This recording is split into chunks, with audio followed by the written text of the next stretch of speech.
नमस्कार, मैं प्रद्युमन जोशीला। हरियाणा प्रदेश में हर तरफ एक ही चर्चा है और ना केवल हरियाणा बल्कि उत्तर भारत की भी अगर हम बात कर लें, चाहे वो राजस्थान हो, पंजाब हो, दिल्ली हो, उत्तर प्रदेश हो, हर तरफ एक ही चर्चा है कि क्या भूपेंद्र सिंह हुड्डा और उनके परिवार के बुरे दिन दोबारा शुरू होंगे। क्या एक बार फिर से हुड्डा परिवार अपने उसी बुरे दौर में लौटेगा, जिस दौर में एक बार लगातार 4 चुनाव ये भूपेंद्र सिंह हुड्डा का परिवार अपने खुद के गृह क्षेत्र, जिसको गढ़ कहते हैं, अब वहां से हारा था। क्या अब ऐसे हालात बनेंगे कि अगले चुनाव में किलोई का किला ढह जाएगा और भूपेंद्र सिंह हुड्डा का परिवार यहां से फिर हारेगा? क्या अगले चुनाव में दीपेंद्र सिंह हुड्डा फिर हारेंगे रोहतक से? इन दोनों सवालों का जवाब और कैसे राजनीति घूम रही है, उस पर हम इस वीडियो में आगे विस्तार से चर्चा करेंगे। उससे पहले आप सभी दर्शकों से अनुरोध है कि YouTube पर आप हमारे चैनल को सब्सक्राइब करें, बेल आइकन घंटी का बटन अवश्य दबाएं, YouTube पर हमारे चैनल को ज्वाइन अवश्य करें ताकि आपका हमें सहयोग मिलता रहे। वीडियो को ज्यादा से ज्यादा शेयर करें, वीडियो पर ज्यादा से ज्यादा कमेंट करें और देश प्रदेश से संबंधित कोई भी मुद्दा आपके दिमाग में हो वो भी आप हम तक साझा कर सकते हैं। एक खास बात जो हमने एक विशेष मुहिम छेड़ी हुई है कि जो भी दर्शक हमारे वीडियो को ज्यादा से ज्यादा शेयर करेगा, हमारे वीडियो को ज्यादा से ज्यादा व्हाट्सएप ग्रुपों में अपने साथियों तक, सोशल मीडिया के विभिन्न प्लेटफॉर्मों पर शेयर करेगा, कमेंट करेगा, उस दर्शक का नाम हम अपने वीडियो में लेंगे ताकि उस दर्शक का भी प्रचार प्रसार हो सके।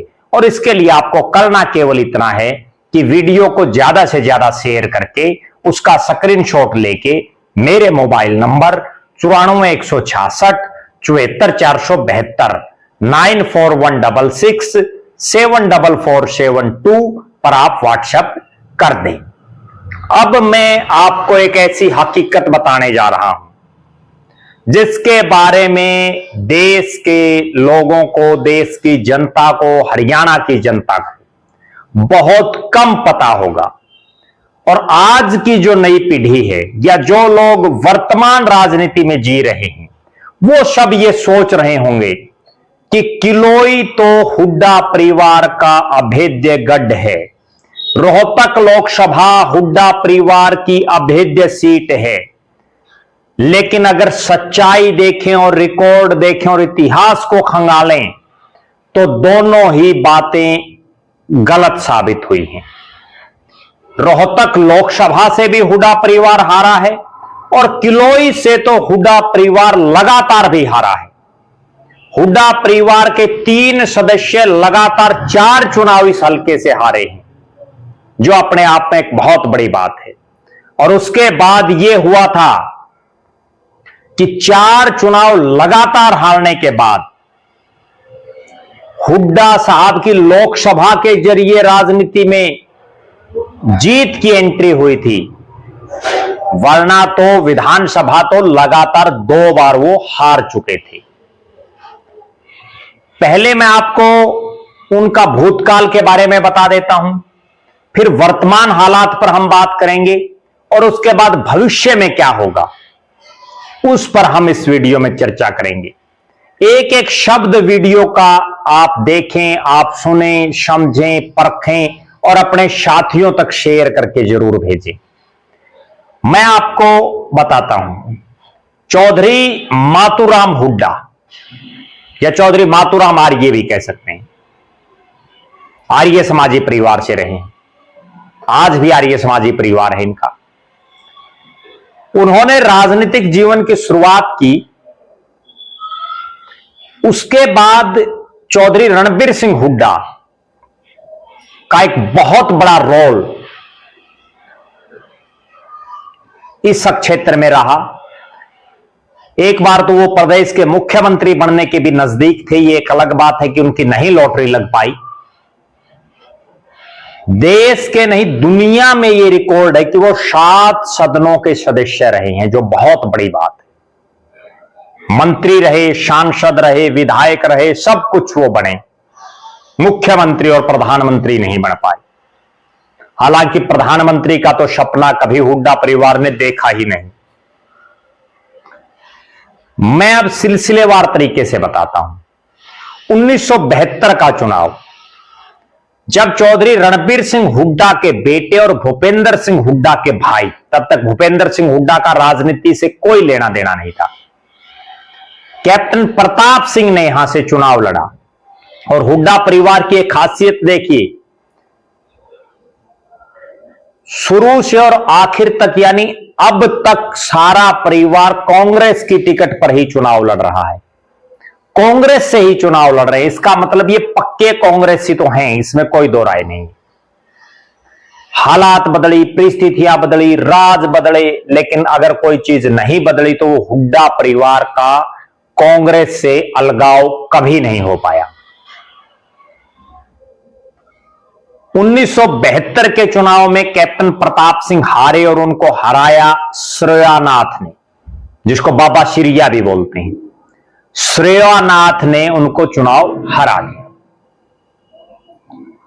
जो मैं हार के चौके की बात कर रहा हूं, उसका पहला पॉइंट यह है, दूसरी बार अपने बेटे की हार के बाद पिता चुनावी मैदान में उतरे। पहले भी उन्होंने चुनाव लड़े हैं, जीते हैं। 1977 में चौधरी रणबीर सिंह हुड्डा ने चुनाव लड़ा और उनको हरिचंद हुड्डा ने चुनाव हरा दिया, यानी हार के चौके का दूसरा नंबर। तीसरी बार फिर बदलाव करके देखा गया, पहले बड़े भाई को चुनाव लड़ाया। अब बारी थी चौधरी भूपेंद्र सिंह हुड्डा की, जो पेशे से एडवोकेट थे। पंचायत की राजनीति उन्होंने की। चौधरी भूपेंद्र सिंह हुड्डा ने अपने जीवन का पहला विधानसभा का चुनाव 1982 में लड़ा और परिणाम वही रहा, हुड्डा परिवार की हार की हैट्रिक बनी और हरिचंद हुड्डा ने ही चौधरी भूपेंद्र सिंह हुड्डा को हराया। यानी हरिचंद हुड्डा वो शख्स हैं जिन्होंने पिता पुत्र दोनों को लगातार 2 चुनाव हराए। हुड्डा परिवार का जीत का खाता फिर भी नहीं खुल पा रहा था। चुनाव आ गया 1987 का। चौधरी भूपेंद्र सिंह हुड्डा फिर खड़े हुए कांग्रेस की टिकट पर और इस बार उनको चुनाव हरा दिया श्री कृष्ण हुड्डा ने। यानी हार का चौका लगातार लगा। इससे आप अंदाजा लगाइए कि हुड्डा परिवार का कितना पुराना गढ़ है ये किलोई हल्का, जिसको आप गढ़ी सापड़ा किलोई कहते हैं। 4 लगातार चुनाव हारना। उसके बाद समय आता है 1991 का। हुड्डा साहब विधानसभा के चुनाव की फिर तैयारी कर रहे होते हैं, लेकिन यहां किस्मत पलटती है हुड्डा साहब की। और चौधरी बीरेंद्र सिंह उस समय प्रदेश कांग्रेस के अध्यक्ष भी थे। हुड्डा साहब की किस्मत बदलती है लगातार 2 हार के बाद, और विधानसभा में क्या पता तीसरी भी हो जाती। हर तरफ से यही हवा थी उस समय।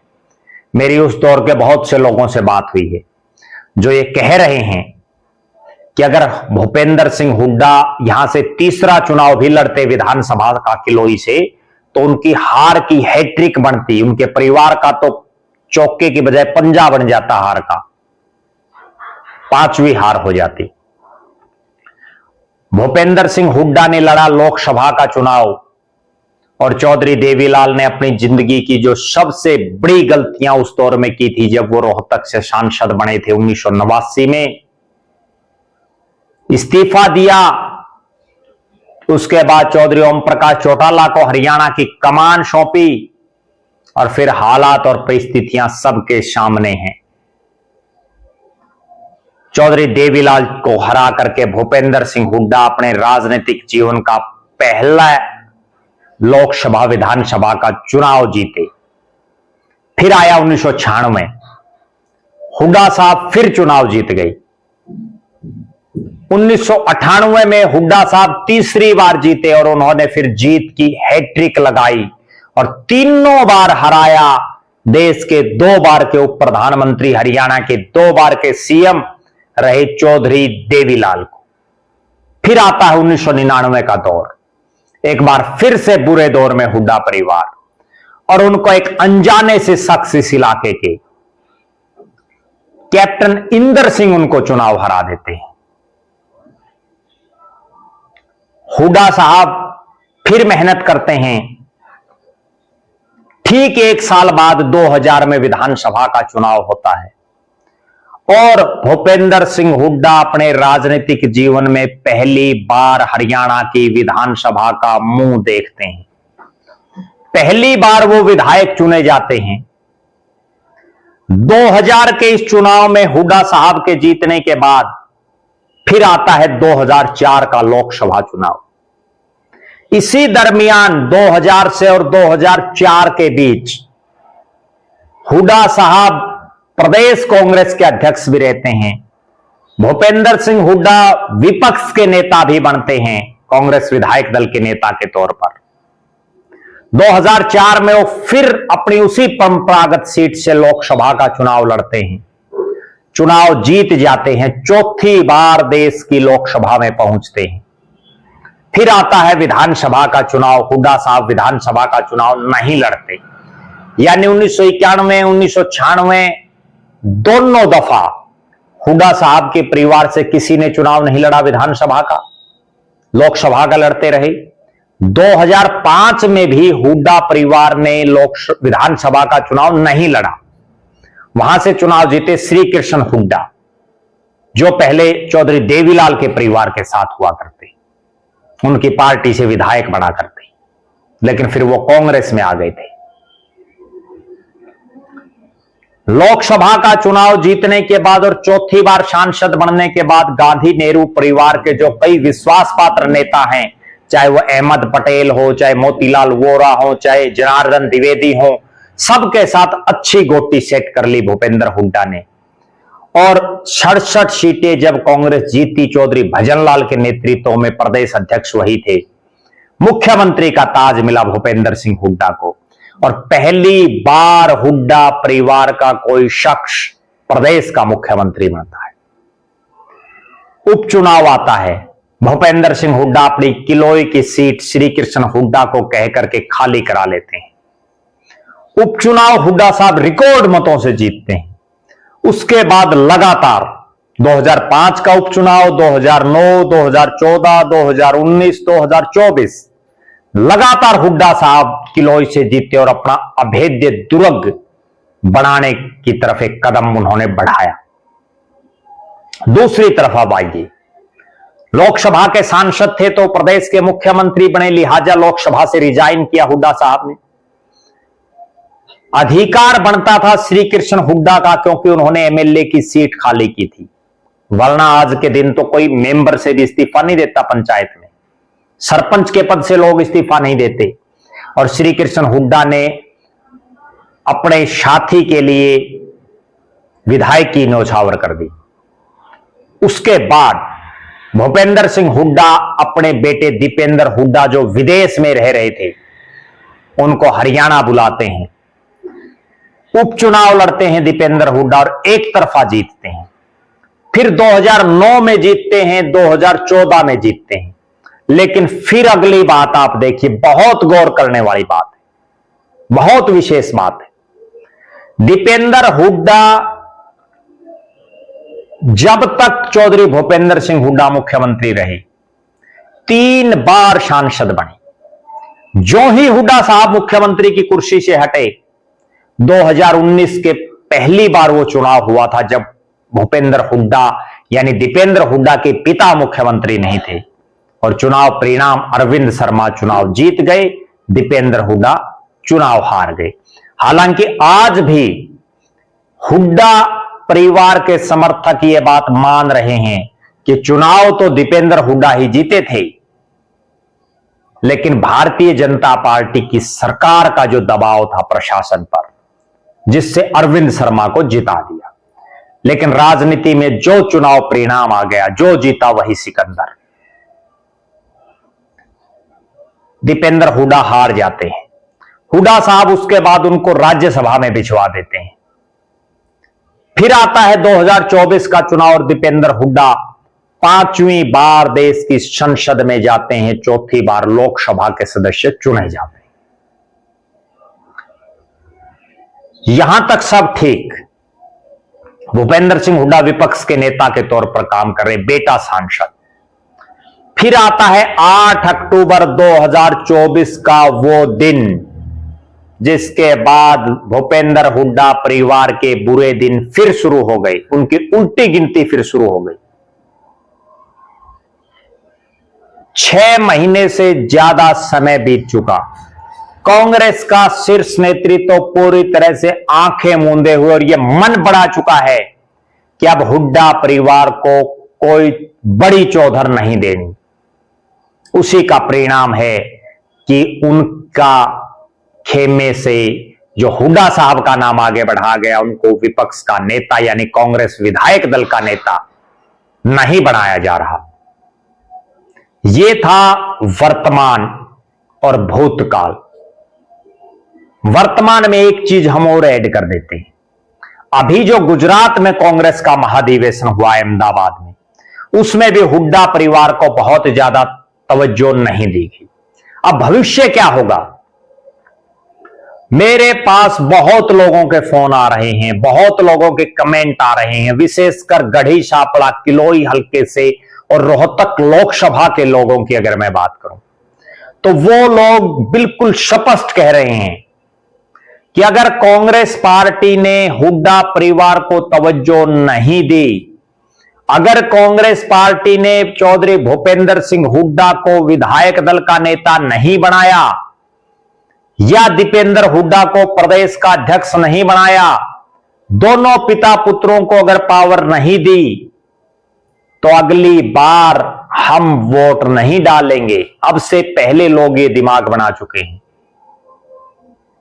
और चूंकि यह ऐसा परिवार है जिसने बदली हुई हालातों में भी कभी कांग्रेस नहीं छोड़ी, अगर यह हुड्डा परिवार कांग्रेस में ही रहता है और कांग्रेस इनको तवज्जो नहीं देती, तो यह निश्चित दिख रहा है कि दीपेंद्र हुड्डा लोकसभा का चुनाव भी हारेंगे रोहतक से और भूपेंद्र सिंह हुड्डा किलोई से भी हारेंगे जैसे पहले हारे थे। क्यों?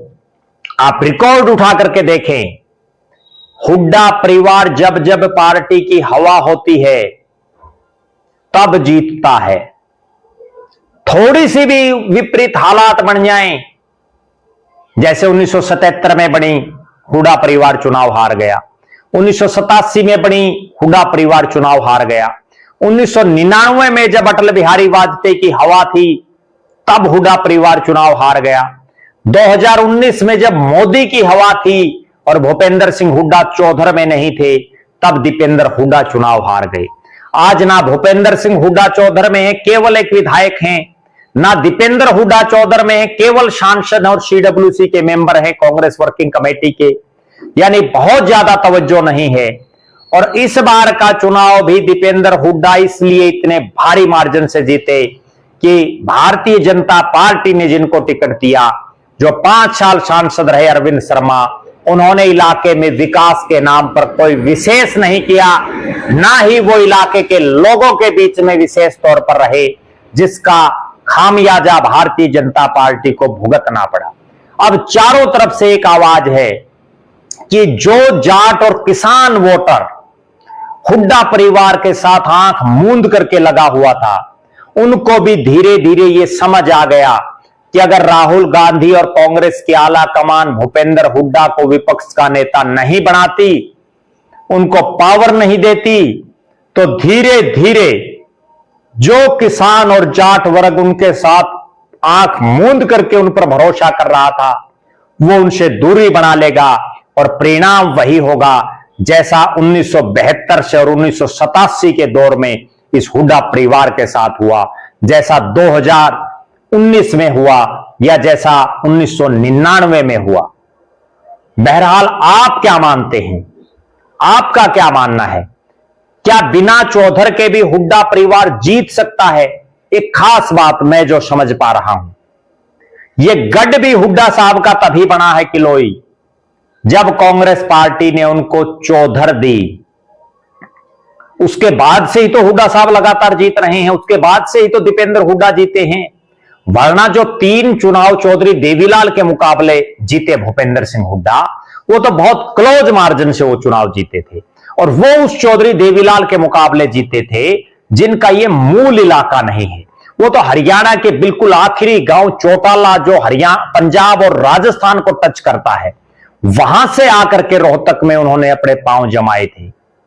लेकिन अगर इस इलाके का और इस इलाके को समझने वाला और यहां का कोई मूल बाशिंदा थोड़ी सी भी मेहनत करे इन बदली हुई परिस्थितियों में, तो वो हुड्डा साहब को चैलेंज कर सकता है, इसमें कोई दो राय नहीं है।